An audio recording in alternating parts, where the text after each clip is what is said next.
Top 10 ETFs que mais se valorizaram em junho. Lembrando que esse vídeo aqui não é uma recomendação de investimentos. Já comentem para mim qual ETF que você tem que mais se valorizou em junho, ou qual que te trouxe mais alegria nesse curto prazo. Peguei então aqui a lista dos últimos 30 dias de retorno aqui do pessoal do ETFs Brasil. Então que fique muito claro, talvez tenha uma leve diferença entre a rentabilidade aqui dos 30 dias versus mês fechado, mas a ideia geral está composta aqui nessa lista, tá bom? Fica só o disclaimer que não é exatamente igual cravado, tá certo? Vamos começar aqui então em 10º lugar com Hidro 11. Esse aqui que é o ETF do Itaú, baseado muito no mercado de hidrogênio. Esse ETF aqui eu já tinha ouvido falar dele, mas eu nunca parei para analisar efetivamente.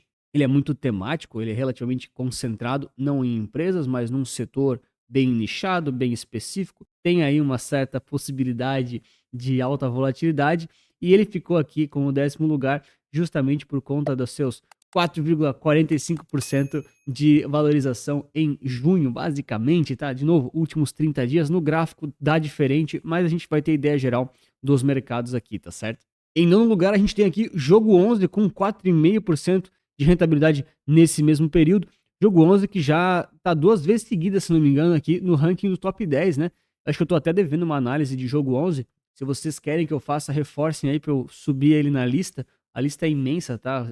Vocês pedem muita coisa nos comentários, eu vou deixando lá engatilhado. Quando dá, eu vou fazendo. Alguns demora mais, alguns demora menos, mas pode ir pedindo aí que quando dá a gente faz, tá? Então, o Jogo 11 aqui, o ETF da Invest, basicamente ele investe muito em empresas ligadas a jogos, tecnologias, justamente esse mercado aqui de, enfim, jogatina digital e entretenimento, acho que é o termo mais adequado. Ele tem aqui a diversificação de diversos países, diversas empresas, perdão, mas efetivamente, apesar de serem 29 empresas, você também tem um ETF relativamente nichado, possivelmente concentrado, ou então muito exposto a um setor específico. Fica aí só o disclaimer da proposta aqui dos produtos deles. Em 8º lugar, a gente tem aqui ó, o QQQQ11, justamente as ações lá da Nasdaq High Beta, com 4,58% de valorização. Esse aqui é o ETF da Buena Vista, eu tenho uma análise completaça dele. Basicamente, a proposta deles aqui é pegar justamente a Nasdaq 100 e aí fatiar dentro da Nasdaq 100 apenas os ativos de maior volatilidade. Então, você tem aqui apenas os 25 ativos, né, o quartil superior que eles falam, né? Os 25 ativos que basicamente mais volatilidade tem de dentro da Nasdaq. É o tal do High Beta, né? Beta é justamente a volatilidade versus um índice. Então, aqui, basicamente, quando a Nasdaq vai bem, esse ativo vai muito bem, porque você vai pegar a própria Nasdaq, só que apenas aqueles ativos que têm mais volatilidade. Então, teoricamente, são aqueles que até empurraram o índice para cima. Agora, claro, se a Nasdaq for mal, talvez esse ETF aqui também sofra um pouquinho mais, porque a volatilidade desses ativos também é maior e ele pode cair um pouco mais do que a própria Nasdaq. Em 7º lugar, a gente tem aqui, ó, PEVC 11, as maiores gestoras de private equity lá dos Estados Unidos com 4,59%. Vocês estão percebendo que está parecido? Então, lá no gráfico, naturalmente não vai ficar a mesma ordem, tá? Mas a gente sabe que é mais ou menos isso. PVC 11 também tem análise aqui do canal, também é um ETF um pouco mais nichado, mais concentrado, mas você consegue ficar diversificado aqui nesse setor aqui de private equity, que é justamente um setor um pouco difícil da pessoa física acessar. Então, você tem ali 10 empresas, justamente desse tipo de negócio, que é um pouco mais arriscado, eu diria, também um pouquinho mais complexo para a pessoa física entrar, você tem exposição aí justamente a esses ativos a nível internacional, tá? Então tem suas vantagens, tem desvantagens também, tem uma análise completaça no canal, é só você dar uma pesquisadinha. Ó, já aproveita para deixar o like, se inscrever no canal, você me ajuda demais. Ou então se quiser comentar alguma coisa, vocês não fazem ideia como isso ajuda no vídeo e aqui no canal. Vamos lá, 6º lugar, SPX R11, justamente aqui o S&P 500 tem aquela variação cambial. Então esse fundo aqui, ele é bem interessante pela proposta que ele traz. O Itaú conseguiu trazer esse ETF. Tem uma análise completaça dele também no canal. Ele é bem relevante porque ele pega o S&P 500. Porém, você não tem aqui a variação cambial. Então, você tem um hedge cambial e ainda uma taxa de juros embutida ali naqueles contratos futuros. Lógico que é bem mais complexo que isso. Tem a explicação completa lá no vídeo. Mas, basicamente, aqui, esse ETF ele anda muito parecido com o S&P 500. E quando o dólar cai, ele tende a performar melhor do que o S&P 500 convencional dos ETFs que a gente já conhece, que são dolarizados. Por quê? Porque aqui você não tem a exposição cambial. É lógico que quando o dólar for subindo ao longo do tempo, se é que ele vai subir, aí você tem que me dizer nos comentários, esse ETF ele não vai acompanhar, por exemplo, o IVVB11 ou aqueles S&P 500 convencionais que a gente já conhece. Mas é uma forma de você estar exposto aqui à Bolsa Americana sem a variação cambial, através ali dos contratos futuros que o ETF gerencia para você e inclusive te dá, de certa forma, um bônus indireto ali de taxa de juros. O quinto e o quarto lugar eu vou trazer juntos, é basicamente uma dobradinha, e o TEC 11 e o STK 11, eles estão aqui com esses percentuais um pouquinho diferentes, 7%, 6,5% praticamente, porém, eles são basicamente ETFs muito parecidos. Então a gente tem aqui, por exemplo, e o TEC 11, ele é da XP, basicamente aqui ele traz diversas empresas relacionadas à tecnologia, ele compra aqui justamente o ETF VGT, tá certo? E o STK11, ele também traz tecnologia americana, justamente, olha só, comprando VGT. Então são ativos muito, muito parecidos, claro que tem pequenas diferenças, mas basicamente aqui você está exposto ao setor de tecnologia de forma um pouquinho mais ampla, vamos dizer assim, do que a Nasdaq, tá? Não é bem a mesma coisa, você tem mais ativos aqui, mas são propostas ali até que concorrentes, vamos dizer assim, tá certo? Então, como eles têm aqui o mesmo ETF, basicamente, que está comprando, não é exatamente a mesma coisa, mas é bem parecido.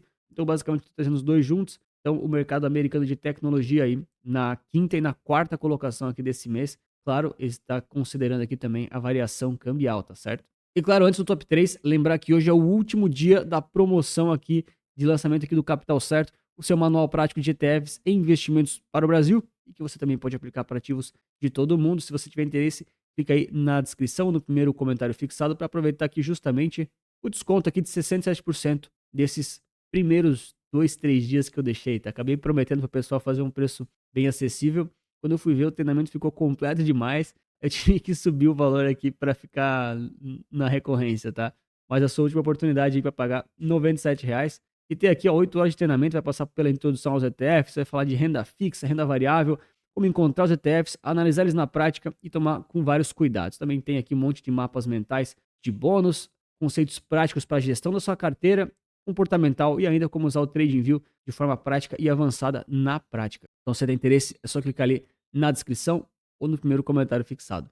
Top 3, então, o BBOI 11, justamente, olha só, o boi gordo aqui, o ETF do Banco do Brasil. Então, subindo aqui basicamente 8,8%, bem interessante. O mercado de commodity, né, ali nessa posição tão alta, nos últimos 30 dias, percentual bem considerável, o futuro aqui de boi gordo. Então, basicamente, eu preciso saber se você vai comer picanha ou se você não vai, porque o preço já está subindo. Brincadeira. Mas, efetivamente, teve um resultado interessante. A gente já viu esse ETF algumas vezes nas pontas, assim, do top 10 do mês, né? É bem comum, né? Enfim, commodity é muito mais volátil. Ele também às vezes se destaca nos top 10 perdedores, tá? Eu já parei para analisar. Eu não faço muito esses vídeos dos top 10 que mais caíram, porque o pessoal não se interessa, mas eu faço os estudos, eu olho, né? Enfim, então ele é muito volátil, mas apresentou aqui um resultado bem interessante. Top 2, então, o Núcleo 11 com 9,9% de alta. Esse aqui eu fiz análise recentemente, ele é bem novo, uma exposição super nichada ao setor aí de urânio e energia nuclear, também tem uma certa concentração, tem uma certa complexidade setorial, mas você consegue ter aqui exposição a 28 ativos desse segmento, né? Não é bem uma classe, eu diria que é um segmento aí, uma subclasse de renda variável, tá? Então, você tem aqui uma exposição a vários países, a várias empresas, mas você está super nichado aí no setor de energia, que promete aí, de certa forma, revolucionar, talvez, né, a situação energética mundial, né? Até de certa forma é parecida com o Hydro 11, eles também têm a proposta aqui de justamente revolucionar as matrizes energéticas, ser uma nova fonte de uso, mas muitas vezes isso vai mudando e assim por diante. Então tem certos riscos. Tem uma análise completa do Núcleo 11 no canal, é só você dar uma olhada se tiver interesse. E claro, o top 1, não sei se você já sabia ou se lembrou dele, mas é o Chip 11, justamente aqui o ETF que expõe você ao setor de semicondutores. Chip 11 tem análise no canal também. Tem inclusive uma comparação bem recente do Chip 11 versus Tech 11. Vou deixar recomendado aqui no final. Mas basicamente você conseguiu aqui uma exposição ao setor de semicondutores, que é um setor que vem se destacando muito nos últimos meses e anos, tá certo? É difícil dizer se vai continuar sendo assim ou se não vai. Ele também traz uma concentração setorial bem considerável. Você tem muita volatilidade aqui. Então é fato que ele tem se valorizado bastante, tem se destacado aí pelos resultados positivos, mas a gente não sabe se isso vai se repetir no futuro.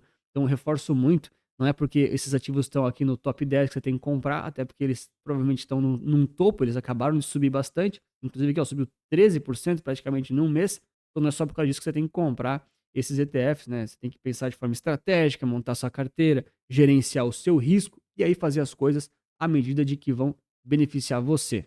Quando a gente traz aqui aqueles mesmos 10 ETFs no gráfico, a gente percebe que a lista muda um pouquinho. Se a gente pega exatamente o último dia de junho, como o primeiro dia de junho de pregão, ou se a gente muda um pouquinho para o dia 30 aqui, 29, 30 de maio, seriam aqueles 30 dias ali que o ETFs Brasil estaria pegando, tá? Então a lista é um pouquinho diferente, já informei isso antes, mas aqui o que importa mesmo são esses destaques. Então basicamente o Chip 11 e o Núcleo 11, opa, eles ficaram aqui realmente na ponta de destaque, o BBOI também, e aí vem os outros ETFs aqui na sequência, né? Deixa eu também aqui o Ibov, só para nossa referência, tá praticamente no 0 a 0 aqui ao longo dos últimos 30 dias mais ou menos, mas aqui o que chama atenção é a exposição à tecnologia americana, tá? Porque para pensar no seguinte, então jogo 11 de certa forma está ligado à tecnologia indiretamente, e o STK e o TEC sim, né, bem tecnologia americana, o QQQ Q11 também, a Nasdaq com a Rival, o SPX-R, ele também tem exposição à tecnologia americana, porque o S&P 500 está muito concentrado em tecnologia hoje, e o Chip 11 também super ligado à tecnologia americana. E por que tudo isso, né, muitas vezes agora a tecnologia ficou bom de novo, Anthony, é isso? Não, não é isso, cara, é que muitas vezes a gente está agora naquela recuperação do grande crash que teve em abril, talvez a gente está chegando no final da recuperação, talvez a gente está chegando agora num novo bull market, será, né? A gente rompeu o topo histórico de muitos ativos aí relevantes, como o S&P 500, Nasdaq. Então, muitas vezes esses ativos estão presentes também nos outros ETFs e por correlação, por paridade, os outros ativos vão subindo, o setor todo vai se valorizando e aí esses ETFs que também têm esses ativos acabam se beneficiando.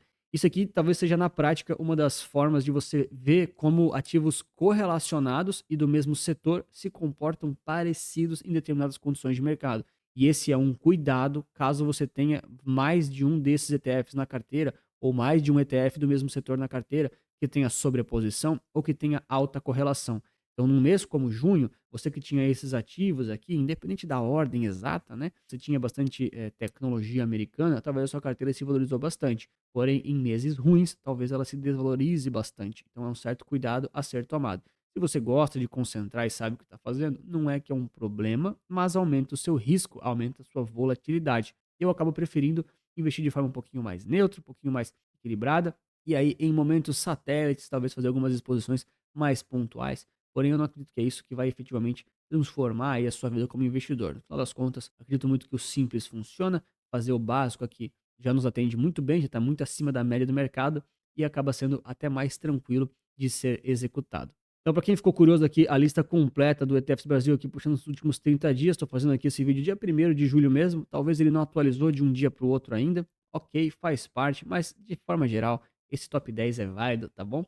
Deixar aqui então só para sua referência, o top 11 seria o Tech 11, justamente lá o FANG Plus, que eu trago na comparação agora do final do vídeo com o Chip 11, e também tem ainda aqui os consumos dos Millennials, Corn 11, que também é Commodities, GMB 11 e aqui ó, Nasdaq 11, USAL 11 e SVAL 11. Então aqui a gente já tem de novo um pouco de mercado americano, aqui ó, bem tecnologia, tem exposição à tecnologia também, e aqui SVAL 11 nem tanto. Mas só para mostrar para vocês, caso o ranking mude, que talvez esses caras aqui subam um pouquinho na tabela, dependendo ali do dia de ontem, tá certo? Então é isso, estou deixando recomendado aqui a comparação entre Chip 11 e Tech 11, dois ETFs parecidos, mas diferentes, para você dar uma olhada se tiver interesse. Então é isso, muito obrigado pelo seu like e inscrição, um grande abraço e lembre-se sempre que investir certo resulta capital.